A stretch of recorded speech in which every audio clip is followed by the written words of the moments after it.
Hi friends, welcome to Artistry Studio. Today we're going to be creating a dream village together. All you need is a piece of paper, a pencil, and some coloring tools that you may have lying around the house. Maybe crayons, colored pencils, watercolors, or markers. So grab those supplies and let's get started.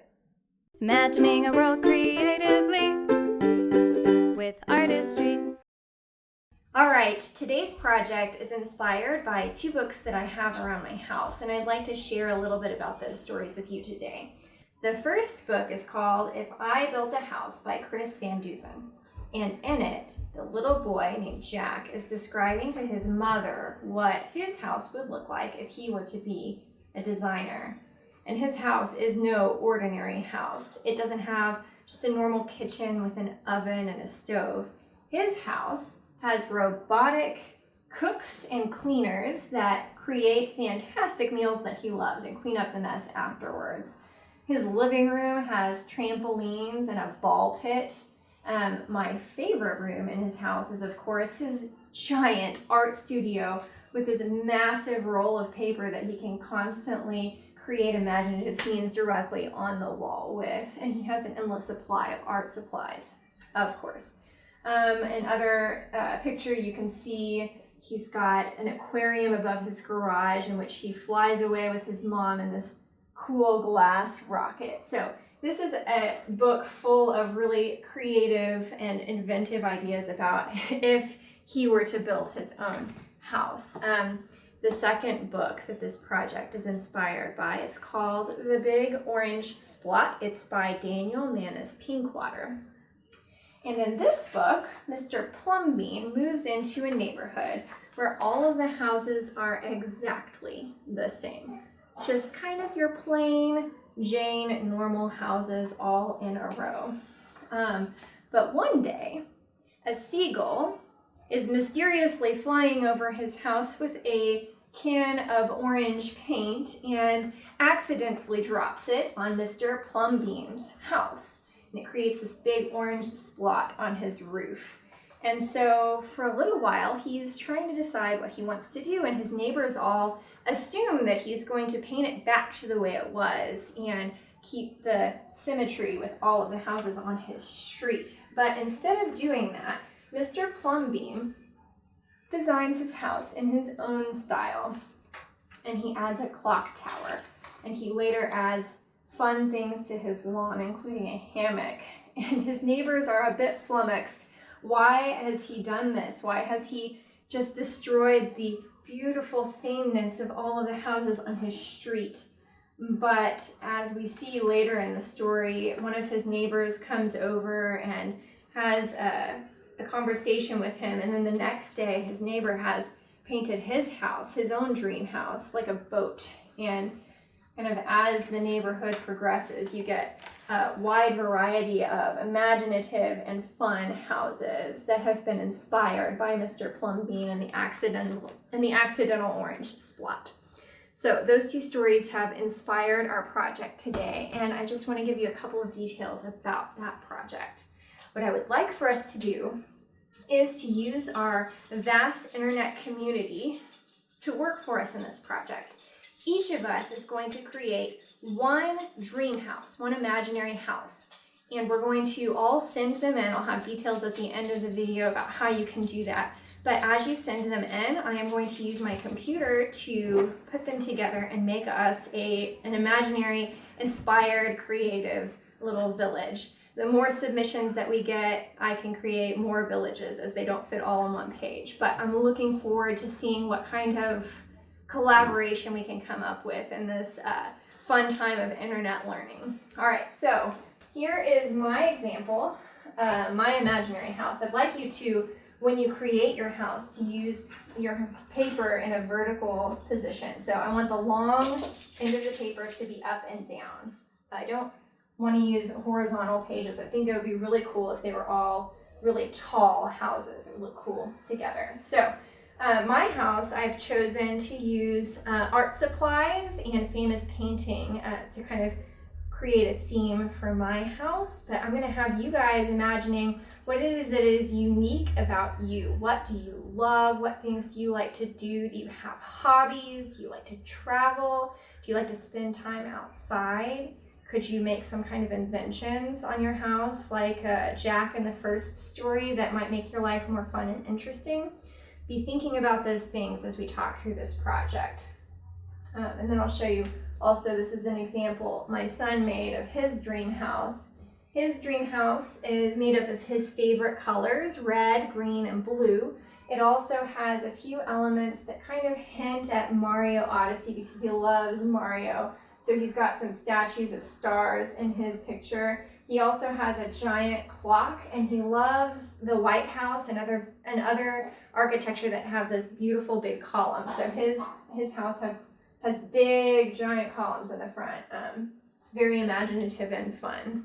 Okay, in each project that we do together, I do want to focus on learning two things, and that is we're going to focus on the principles of design and the elements of art. We're just going to take one principle and one element per project to kind of focus on. And today's principle is proportion and scale. So I'm going to demonstrate just a little bit on the board about what that means. Proportion and scale basically are the size of an object compared with other objects in a picture. And in a normal picture, you would use proportion and scale to show how things fit together in a picture properly. So you would have, let's say, a house, and to scale this appropriately, we would have, maybe it's a 2-story house, you would have a door that's at the bottom and it's much shorter than the whole of the house. You might have windows on the first floor and windows on the second floor. Okay, all of the sizes helping you see these small windows are inside of the larger house. All right, so one thing that you can do with art is you can take the rules and then bend them a bit to make a project more creative and interesting. If I were to play with the principle of proportion and scale in this picture, I might add a giant spider, and that giant spider might be climbing up the side of the house. Now, a normal spider would be teeny, wouldn't even be able to see it really, but this spider is huge. The scale is larger, and it adds interest to this picture. So that's what proportion and scale are. And in my example, you can see the crayons, the paintbrush, the paint tray, the eraser, and the pencil are all objects that would be very small that you would find inside a house normally. But in this picture, I have created a larger scale for those items to add interest. The paint cakes in this paint tray have become stained glass windows in my picture. So I have played with the scale a bit just to add a little bit of interest. Okay, the element of art for this week that I want to talk about is value. Value is basically the lightness or darkness of a color. Let's erase this. Okay, so value being the lightness and darkness of a color. So in this picture here, you might be able to see there's a ball, and it's kind of a purpley color, and in this light section, it's a light purple, and then as it gets darker and darker and darker, you can see the different values, highlights and shadows that help it have a three-dimensional form. You can color a circle with one solid color and it's just going to look flat. But when you add lighter areas and darker areas, it really adds form to your picture to make it look more three-dimensional, to make it pop off the page a bit. All right, let's demonstrate that up here with a candle.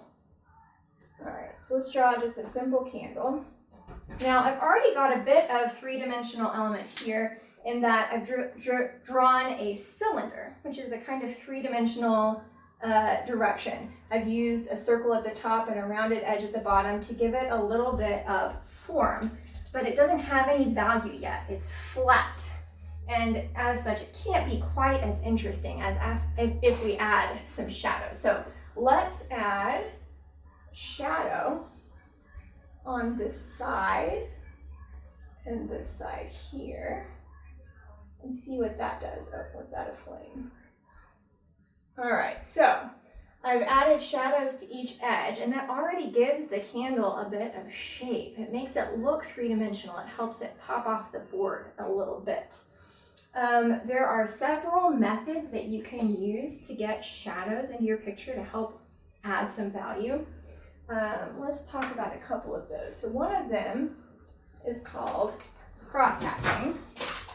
Let's get our candle back up here. Okay, so in cross-hatching, you're going to be using lines drawn in two different directions to make kind of like a crisscross that's going to add shadow. So we're going to draw some lines going this way. It's kind of fun to do diagonal lines. And then we're going to have some lines going this way. All right. Now, as I get closer to the darkest side in my picture, I want to add more lines so that it gets a little bit darker. So I'm going to add a bunch more lines on this side. This is adding value,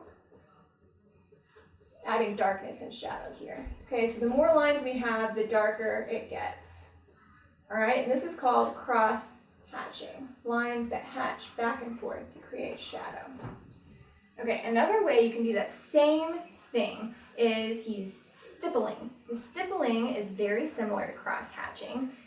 You use tiny dots, and the further apart they are, the lighter it looks, and the closer together they are, the darker it looks. So since my shadow will also be on this edge, I'm going to use stippling to shade on this side. I'm going to start with dots that are far apart. And then as I get closer to the edge, I'm going to put more dots. And more dots.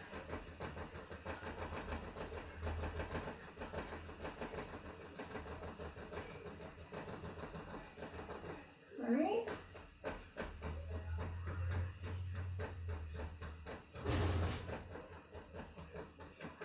All right. So as you can see, this candle has a bit more form to it because we've added value with cross-hatching or with stippling.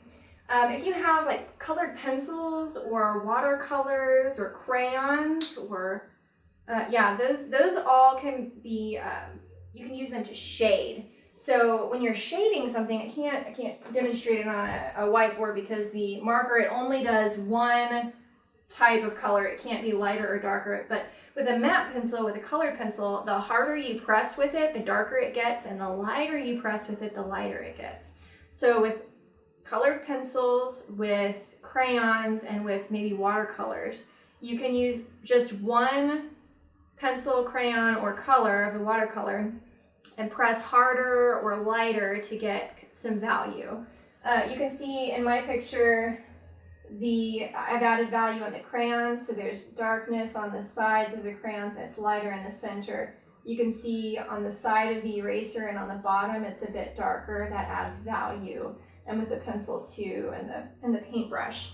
So when you're creating your design, if you have something that has shape to it coming out of your building, I'd love to see you give it a try. Use light, medium, and dark to shade your picture. And you can do that with cross-hatching, with stippling, or just with pressing a little bit harder or a little bit lighter as you shade your picture. Okay, so all you need to do now is to come up with your idea of what makes up your dream house. And I want you to just brainstorm with me for a minute and think about things that make you happy, that you love. And I would love to see you create a house that reflects that. Again, don't forget, you're going to be turning your paper in the vertical position, not horizontal, so that all of our houses can be put together to make a very unique village. All right, I think that's all for today. If you have any questions about this project, you can email me at artisttreestudio@gmail.com, and I will try to answer those questions as quickly as I can. I hope you've enjoyed our lesson for today, and I can't wait to see. So please email me a picture of your finished work, And if you're on Facebook, like and share this video so that your friends can be a part of our fun village too. Thanks so much, and just keep creating today.